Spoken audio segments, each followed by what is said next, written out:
ভোটের পরিবেশ নষ্ট করার জন্য যদি পতিত স্বৈরাচারের কোনো শক্তি কোনো রকম চেষ্টা করে সেটা প্রতিহত করার জন্য সরকার প্রস্তুত আছে, প্রয়োজনে প্রস্তুতি আমরা বাড়াবো।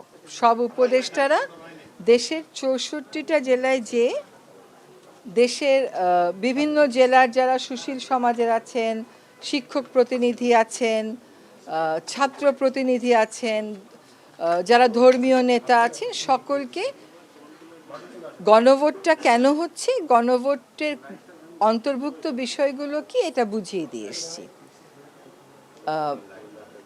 এখন তো নির্বাচনের যেহেতু প্রচারাভিযান শুরু হয়ে গেছে, এখন আর আমরা কোনো উপদেষ্টা সেখানে যাচ্ছি না।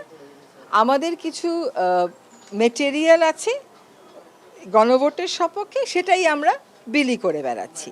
কিন্তু জেলা প্রশাসকেরা কোথায় প্রচার করছেন না। জেলা প্রশাসকেরা প্রচার করবেন হচ্ছে যে 12 তারিখে সাধারণ ভোটের পাশাপাশি একটা গণভোট হবে এবং সাধারণ ভোটের পাশাপাশি জনগণ যেন গণভোটে যেতে পারে সে আহ্বানটা জানানো হবে। এর বেশি তো আর তাদের কিছু করারও কথা না।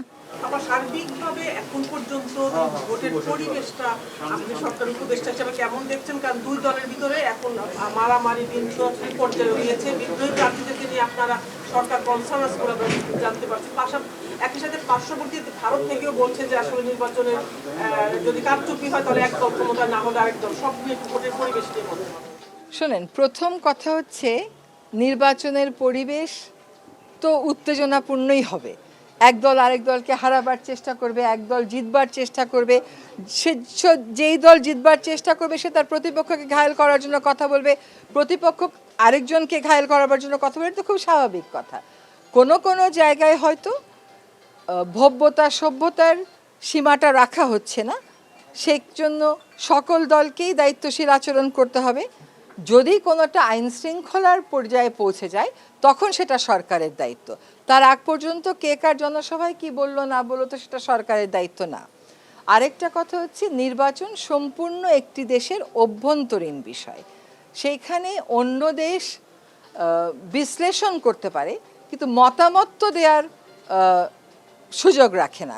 তার বিশ্লেষণ থাকতে পারে কিন্তু কে জিতলে কি ধারণা করবে, জিতবার আগেই এত কথা বলে দিলে তো এই মন্তব্য বস্তুনিষ্ঠ সেরকম মনে করার আমাদের কোনো সুযোগ থাকছে না।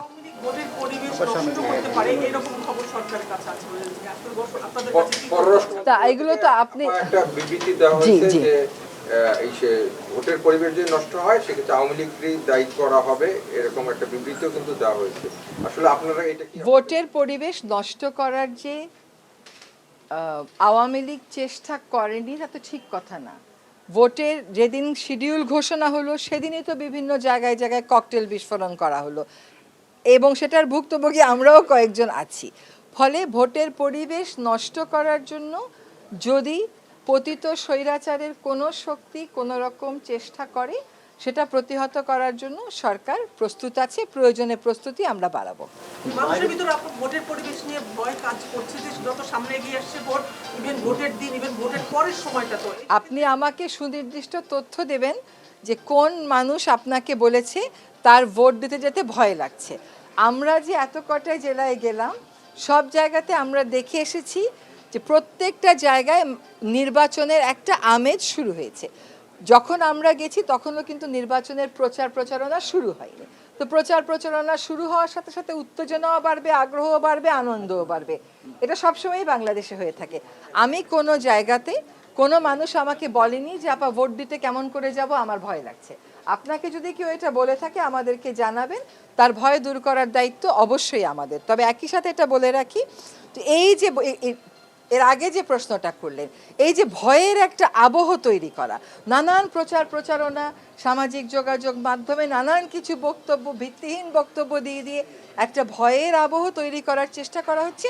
এই জন্যই বলা হচ্ছে যে পতিত স্বৈরাচার যদি নির্বাচনের পরিবেশকে বিঘ্ন করার জন্য কোনো কাজ করে আমরা সেটার বিরুদ্ধে ব্যবস্থা গ্রহণ করব।